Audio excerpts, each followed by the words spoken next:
Hi friends, हूँ छुईना पटेल। स्वागत है तमारू मारी चेनल फ्रेश फीस्ट में। आज मैं बनावी है રીંગણ અને કોબીની કફતા કરી। जो वीडियो पसंद आए तो शेर करजो और मारी चेनल ने सब्सक्राइब करजो। जो आ पेस्ट बनावा माटे अहींया छे ने टमेटा एटले 1 वाटकी टामेटा लीधेला छे ने 2 चमची भरीने खसखस लीधेला छे ने आटला लविंग लीधेला छे, 2 नंग स्पाइसी मरची, अर्धो इंच आदुनो टुकड़ो अने जे कोपरू आवे छे, जे सूकું कोपरू आवे छे ए छीणेलुं कोपरू 2 चमची अने 2 चमची आ काजूना टुकड़ा અને પછી આમાં થોડું એવું પાણી મિક્સ કરી અને એકદમ ફાઇન અને પેસ્ટ બનાવી લેવાની છે। એકદમ સુવાળી એવી પેસ્ટ બનાવીને તૈયાર કરવાની છે।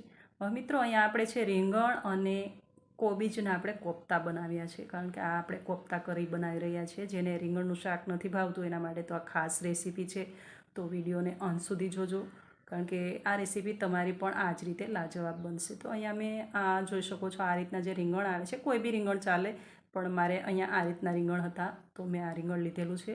હવે આ રીંગણને આપણે 1 વાટકી ભરીને એકદમ ઝીણા સમારી લઈશું અને એક ઓનિયન એને પણ ઝીણો સમારી લઈશું, કેબેજ એને પણ એકદમ ઝીણી સમારી લઈશું ને સાથે થોડા એવા મસાલા કરી દઈશું। તો અહીંયા મેં 4 કે 5 ચમચી ભરીને બેસન લીધેલો છે, થોડો બેકિંગ સોડા અને સ્પાઇસી મરચી, સ્વાદ પ્રમાણે નમક, આમાં તમે તમારી રીતે મરી મસાલા ઉમેરી શકો।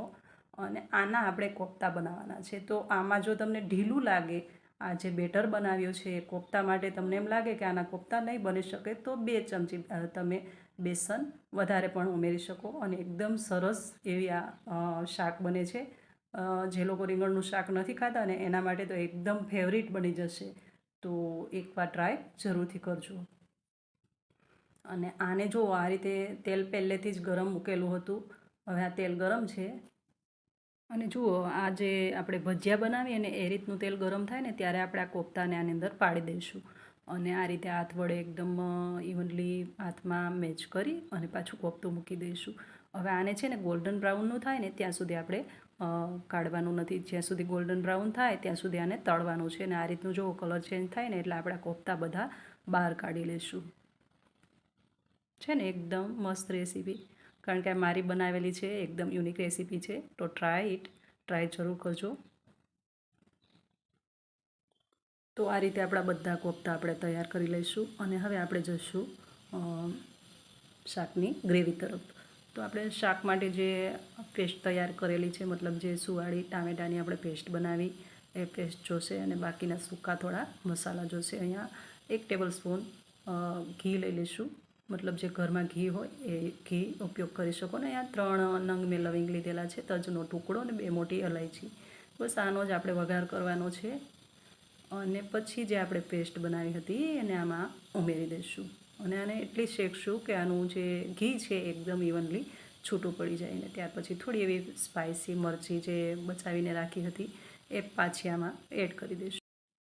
હવે જુઓ આ સ્ટેજ પર તમે તમારી રીતે કોઈ પણ મસાલા એડ કરવા માંગતા હોય તો તમારો ટેસ્ટ તમે આપી શકો। જરૂરી નથી કે મેં આ શાકનો જે ટેસ્ટ આપ્યો છે એ તમને પણ પસંદ આવે, તમને જે ટેસ્ટ જોઈએ તમે આપી શકો। હવે આ ઘી છૂટું પડે ત્યાર પછી અહીંયા 5 કે 6 ચમચી ભરીને આપણે બેસન એડ કરવાનું છે ને કાશ્મીરી થોડું એવું મરચું એડ કરવાનું છે। આ રીતની ગ્રેવી બની જશે, એકદમ ઘટ્ટ થઈ જશે અને ત્યાર પછી આંબલીનો પલ્પ જે ગોળ નાખી અને બનાવ્યો છે, તમને જો ખાલી આંબલીનો પલ્પ બનાવેલો હોય તો એડ કરી શકો ને। ત્યાર પછી સાકર ખાંડીને આની અંદર 1 ચમચી ભરીને એડ કરવાની છે।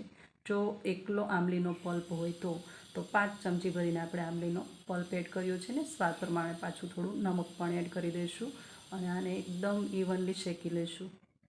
અને હવે આમાં આપણે પાણી એડ કર્યું છે તો આને પાછું આપણે થોડું ઉકાળી લઈશું।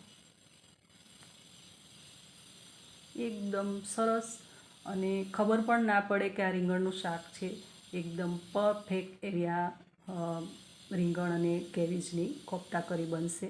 જે એકવાર બનાવશો ને તો વારે વારે બનાવશો, એ મારી ગેરંટી।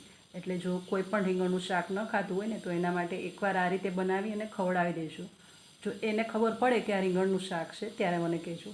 હવે અહીંયા છે ને ઉપરથી આપણે દૂધની ક્રીમ, જે ફૂલ ફેટ ક્રીમ આવે છે એ એડ કરવાની છે। જો તમારી પાસે ઘરની મલાઈ હોય તો પણ ચાલે અને અમૂલનું જે ફ્રેશ ક્રીમ આવે છે એ પણ હોય તો પણ ચાલે। જો આપણી ગ્રેવી એકદમ સરસ પંજાબીની રીતની આપણી ગ્રેવી તૈયાર છે અને હવે આમાં આપણે થોડા ઉપરથી જે મસાલિયાના મસાલા આવે છે એ એડ કરી દઈશું, મતલબ ગરમ મસાલો છે, તીખું સ્પાઇસી મરચું છે, જો એડ કરવું હોય તો, ન કરવું હોય તો કાશ્મીરી મરચું છે અને થોડી એવી હળદર છે. એડ કરીને આ રીતની આપણે ગ્રેવીને બરાબર ઉકાળી લેવાની છે અને આને આ રીતે સર્વ કરવાની છે. તો કઈ રીતે કે જો આ રીતે ગ્રેવી એડ થશે ને ત્યાર પછી ઉપર કોફતા અને ત્યાર પછી ઉપર ગ્રેવી, કારણ કે આમાં આપણે બેસન એડ કર્યો છે તો વધારે ઘટ્ટ નથી કરવાની, આટલી પતલી રાખવાની છે. ત્યારે તમે ખાશો ત્યારે એકદમ સરસ એવું આ બનીને તૈયાર થશે.